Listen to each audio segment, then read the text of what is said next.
Hello everybody, this is Lodge, and today I will be doing an analysis over all of the multiplayer trailers we have gotten so far. When Xbox did their E3 presentation, they had a trailer for campaign, and then one for multiplayer.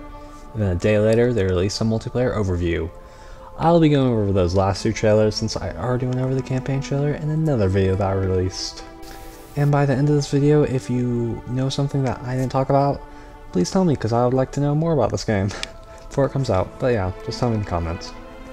Okay, so first I'll be going over the E3 trailer, and this one's only about 2.5 minutes long, but it still has a ton of content in it. First we see this orange Spartan sliding like in Halo 5, though ever since last year we've known that we could slide. The armor does look pretty cool though, and he seems to be holding the pistol. Other than that though, his armor is a little bit dirty on his legs compared to the rest of his armor. Then we see what's probably the tutorial part of the multiplayer, like I'll go further into a little bit later, and we see a bunch of UNSC members, but they have no armor on, so they're probably Spartans in training. The only person with armor is a woman that doesn't have a helmet, and I'm betting she'll be the one to teach you in the tutorial. Maybe she'll be like Palmer in Halo 5 Warzone, where she just kind of talks you through it. We see another Spartan, this time jumping in a dark blue suit. His helmet's kind of similar to the Aviator like in Halo 4, but it seems to be a bit different, so it could be an entirely new helmet. Or it could just be an existing one changed a little bit. He also has a large knife on his chest like Emile does in Halo Reach. It's actually pretty much in the exact spot as Emile's, so this armor seems to be going back to Reach in terms of where stuff goes. Finally, he's holding up what I think is the Bulldog shotgun. I say that because in the next clip it goes in the first person and that gun is what's being held. And in this shot, the Spartan is shooting at a red and blue colored Spartan, and that Spartan seems to be shooting a plasma weapon of some kind. I can't tell exactly what it is, though it's probably the pulse carbine if I had to guess. Also, this map looks to be on the training ground, probably where the tutorial is taking place. Then we get a little bit of a closer look at the new Spartan woman, and her armor doesn't seem to be anything in particularly special, though I'm sure someone out there will like it. Then we see a CQB helmet, and it has a red line at the top. He's also holding a gun that is probably the machine gun we saw in last year's campaign demo. Also, his shoulders seem to be in a different color, which means that the coding could be asymmetrical in nature. Next we see that same Spartan jumping down and shooting a Needler. And I gotta say, I really like this Needler design. The colors seem to be from Halo 4, and with the dark purple body and the pink needles, I just think those colors look great for the Needler. And the map they're on seems to be some kind of city, and it honestly kind of reminds me of those Halo 2 maps that took place in the city. Next we see a Spartan that looks to have a soldier helmet on, though kind of redesigned, and its armor coating is like camouflage with the green color, which I think is really cool. Then we see a lot of Spartans and vehicles. The vehicles that we see here are a Rocket Hog, 2 Wasps, a Ghost, and a Chopper. And I think this is the first time we've properly seen a Chopper. I mean, at least when we're supposed to see them. And the Covenant vehicles all seem to be Banish colored, which I think is super cool. I loved it in the Halo Wars 2, and I think it really does fit nicely here. Except for the color, the Chopper seems to be the same as it was in Halo 3. Also, the map has this cool Forerunner structure that we've seen in like Halo 3's Valhalla. After seeing the instructor again, we see 4 Spartans running in sync. We can get a better look at the Spartans' armor now and the weapons that they are holding. The left one does indeed have one of their shoulders being a different color, and is holding a Covenant weapon we saw at the July event last year. The orange Spartan is holding what I think is the Bulldog, and an interesting note about the Spartan is that his right arm and left leg are different colored. Maybe the arm's robotic? I know we can choose what part of our Spartans are robotic now, so maybe. Next is the blue Spartan, and his gun is the Commando. I'm not sure if that's the exact name, but the color at the front of this one is different than what we saw earlier in the trailer. Maybe there will be different skins like an MCC. And finally, the green Spartan is holding the classic battle rifle, and it seems to be like the Halo 2 battle rifle from Halo 5. Also, the green Spartan has a little pouch on his waist, which is interesting. Then it pans to them finding some other Spartans in the map that we saw in the first Insight event. We see a red and gold Spartan that looks like they could have an EVA helmet, and it seems to be like Reach's, which is cool since the Halo 4 one was kinda weird. And on the back of that orange Spartan we see the sniper rifle, and I honestly like the design of it. It kinda reminds me of the Halo CE one for some reason, though I could be totally wrong about thinking about that. Next we see a first person shot of the Bulldog shooting at a Spartan that has some kind of helmet. Sorry, these helmets just look super similar to me, so I'm not able to really distinguish them all. But we also see the new Friend or Foe system, as it has an outline of the Spartan in red. I'm gonna be honest, I'm gonna miss the old red and blue system, but 343 lets us customize this. Maybe a toggle? It could be cool. And here we see a weapon rack on the side of the wall. This is like Halo 5's power weapon pad, but it seems to be for regular weapons and probably will be much more frequently used in maps. Then the orange Spartan shoots at another and shoots off some equipment to see the other players outline through the wall if they are in the radius of it. Then throws a grenade, and it seems like to beat CE Roar, the grenades must stop before exploding. That Spartan dies and has an interesting suit at least. Then we see the sniper rifle in first person, and the player grabs another piece of equipment, the grappling hook. I'm assuming this is like Halo 3 where you can only grab one equipment at a time. And when the Spartan uses the grappling hook, they don't have to hit anywhere specific. Maybe it can be used on literally anything in the map. Anyways, as the Spartan is falling back down, they no-scope an enemy, and the announcer says no-scope instead of snapshot, which is, to be honest, a weird change. Then falls down and hits the pink Spartan in the back, and here we see an up-close look at the robot arm. And I don't think just because they hit him in the back doesn't mean assassinations are gone. They just chose not to do it for this trailer, though they honestly could just be gone. Then he picks up a Covenant weapon that bounces off walls and disintegrates enemies, which is cool, and the announcer says nade shot.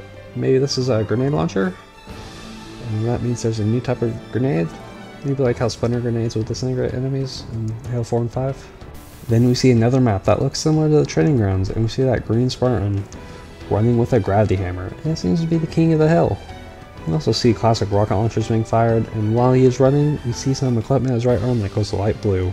We see that the gravity hammer looks pretty much in the same way, and killing spree is said similar to the last games. Then a red and blue Spartan tries to use his plasma pistol to take down the shields of the green Spartan, but the equipment fires it back. I'm assuming since the arm glows blue, enemy players can see that you have that equipment and just not use plasma pistols on you to make sure it doesn't fire back. And we see that the battle rifle, and it seems to work exactly as it did in Halo 5's Halo 2 one. And we see the shield equipment, and we can see that you can shoot out specific boxes from it. Then when one Spartan starts to grapple up, they get hit by a plasma and drop down. Maybe they either chose to stop, or when you get hit, you have to stop grappling. Also in this building, we can see it's called Avery J. Johnson Academy of Military Science. I hope more maps have little nods to previous Halo games like this. Like not being so outright that's distracting, but having little nods to past series is super cool. Anyways, we see another new equipment. I think it's an AI. It looks like the AI that was used in Halo 3 ODST, and it seems like with him they will help you and talk to you during the game. And I think this will be your personal AI, like we'll talk about a little bit later. And here we can see you can also grapple onto weapons and pull them towards you, which I think is super cool.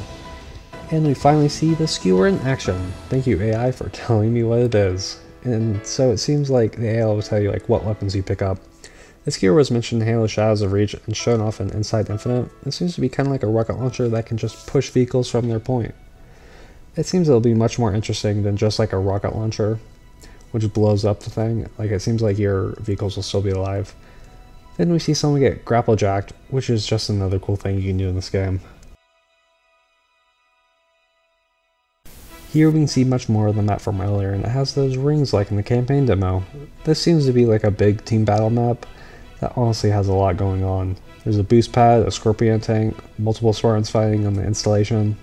You can definitely tell from this one screenshot that BTB will be a large mode with a lot to do. Also, the Scorpion looks good, honestly not too different from really any of the past games, but it still has a turret, and I think it looks nice. Here we see a lot of vehicle destruction, which we'll talk a little bit more in depth later though. And here we get an ordnance drop. I'm not sure if we need an AI to do this, or if it's like Halo 4 where you're on a kill streak and you get one, but a Pelican drops off a Banshee. That looks a lot like Halo 4's one to me, at least in overall design. At least the wings do. But its Banshee color scheme is neat, and it also has this one weird eye thing looking at the front. The sniper rifle seems to still have that flashlight effect when you're zooming in like Halo 5, and the skewer can be used to kill enemies, though not exploding on impact like a rocket launcher would. The pulse carbine seems to be similar to like a battle rifle where it shoots 3 shots per trigger pull. Oh, and when Spartans get in the Banshee, I just think the helmet looks super cool. Though I think one of them, it's like one of the first ones shown in Infinite. The Banshee seems to work the same way, only it shoots red instead of blue, and you can still fire a fuel rod shot. Then we see the flag, and it seems to be similar to previous games, with a bit of a different design. Oh, and the flag's out, also holographic. And when players grab it, they no longer have a pistol like in Halo 5, but they can now run with the flag. We see the Warthog in a bit more detail, and really nothing major has changed. You can still hop in it with the flag.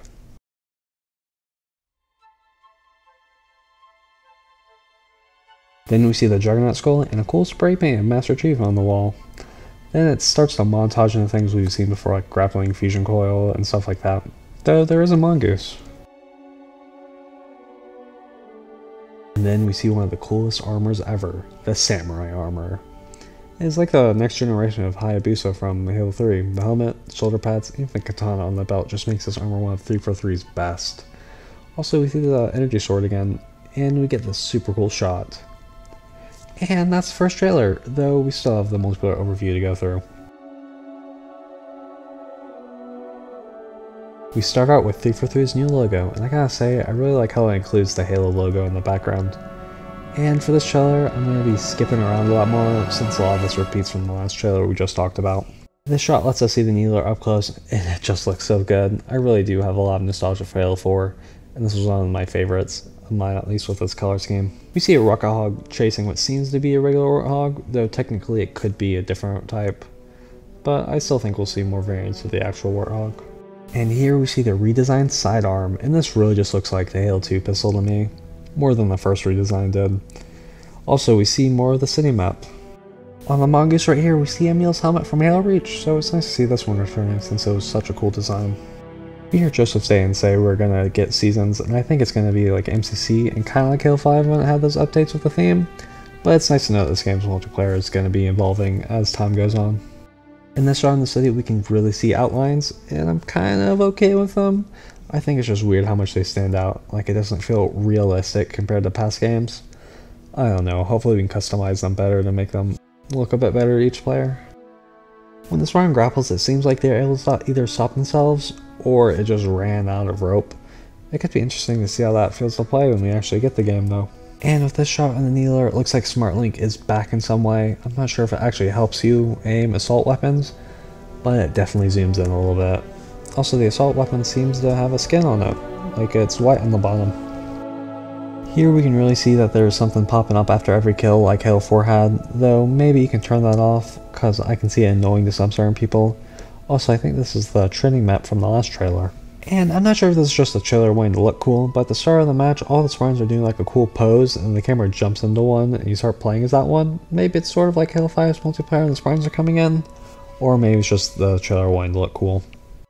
We see the HUD here, and I like the motion tracker, like how dark it is. You can see your objective with the game mode you're playing, and at the bottom right, you see your weapons and how much ammo is in your main weapon. You can also see your grenades, and I'm not sure if it's just the little blue blocks above the grenades, but you have another in your inventory, or just like an extra space, which would kind of mean there's only 2 grenades, which we've only had since like Halo 2.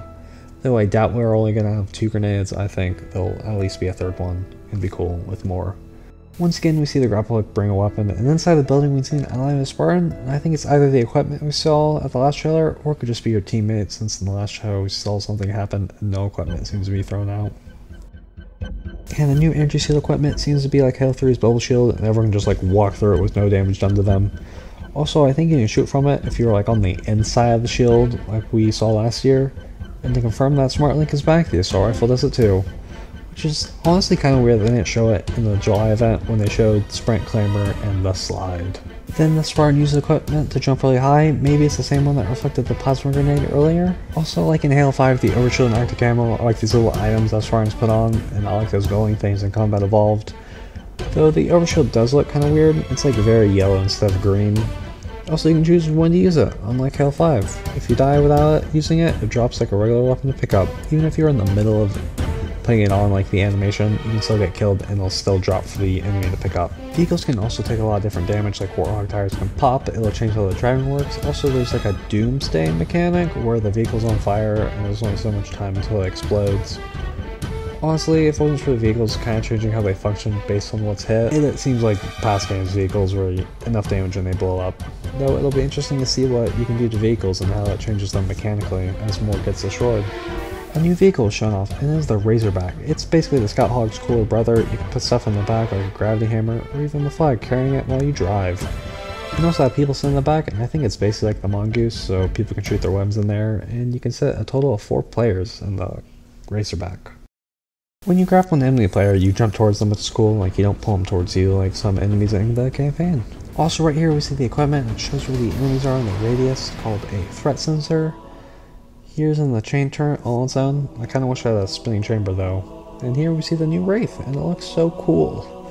So it seems to act exactly the same as previous Wraiths, but it has a new banished color scheme and allows the turret to have a little shield, though I think Halo 5 also probably had one of those. but it turns off when the player jumps out in this game. And in this game, vehicles are not always just spawn on the map now, they will drop from pelicans, and you can use a commander in your ear to tell you what will happen. Maybe it could be your personal AI instead of the commander. Also, there will occasionally be weapon pods dropping in, like Halo 2's Delta mission. This is just screaming Halo 4 ordnance for me though. And finally, after talking about it so much in this video, we get to the personal AI. It seems like the personal AI will be this commander I just talked about, though I'm not sure why they didn't just say AI will tell you. But this AI will tell you certain objectives and basically try to call out certain things, I think. Like how in previous games the announcer would say flag stolen, your AI will tell you that instead. With the personal AI, you can choose any voice you want, so everyone's could be different, so if you're watching someone else play the game, you can get kind of a different feel, which I think is a cool addition to the game. And from this frame, it seems like you can choose a helmet, helmet gear, visor, right shoulder, left shoulder, armor coating, weapon coating, gloves, chest, armor core, and knee pads. I think the armor core might be like the undersuit, though I'm not 100% sure. I also say that there'll be armor emblems, probably like Halo 5 emblems, and it might get put on like in Halo 3 and Reach. Armor effects, probably also like Halo 3 and Reach. It seems nice to have it like in-depth and go with your armor. You can even change the gloves, which I don't think you could do in other games. At this screen there's a lot to see. It is probably the main menu for Halo Infinite multiplayer. You have play, customize, community, and shop. Play probably gets you into a match, customization lets you get all these different options to change that you can see on the screen, community is probably like forge maps or custom games, and shop is probably where the microtransactions are, like to buy armor coating and weapon coating. Oh, and you can change your armor from like an app, kind of like how Destiny. I think it's kind of cool, though it's weird. I don't see me doing it ever. And you can change a lot about your actual Spartan, you can change the body type and voice, you can add different prosthetics, which is pretty cool. Though I wonder if body type is just going to be like male and female. Also, all these Spartan armors just look so cool. On the training map, there seems to be some kind of like brute training dummies, kind of like in that Halo 3 map, the pit. Then they talk about the battle pass, which you have to pay for, and it'll be like MCC, but you'll never lose it. You can pay for it in the future after the season is even over, which is a great thing, and I think more games should do. They also say that a lot of stuff in this game is gotten through actually playing the game, which is also good. And every season will have its own theme, much like Halo 5 and MCC did. And I can see them going back in like a Halo 3 theme, where you get Halo 3 armors and that type of stuff. Also, this close-up on the samurai armor just makes it so much cooler to look at. And the Academy is like a tutorial for all new players. It'll be run by that female Spartan we saw earlier, and it seems like you can do it whenever. Here you can use bots to practice against, which is super cool. The bots have a lot of options. You can choose their weapons, grenades, equipment, and choose how many friendly enemy bots there are. You can also set the difficulty. The one it sets to right now is Marine, and there are probably going to be others, like Marine's Easy, and like normal would be ODST, hard would be Spartan. You can also choose to reveal enemy locations. Not sure exactly what that'll do. Maybe show them on a map. Though it's nice to see bots in a Halo game. Maybe now we can get enemy AI for Forge. And other than talking about the flights, which you should totally sign up for, that was basically it. And I'm really excited to play this game. Hopefully in the summer when flights, and then holiday 2021 when it finally releases, hopefully. Once again, if there's anything you found that I didn't, let me know in the comments. I'd love to hear it. But other than that, I really hope you enjoyed the video. Have a good day, and goodbye.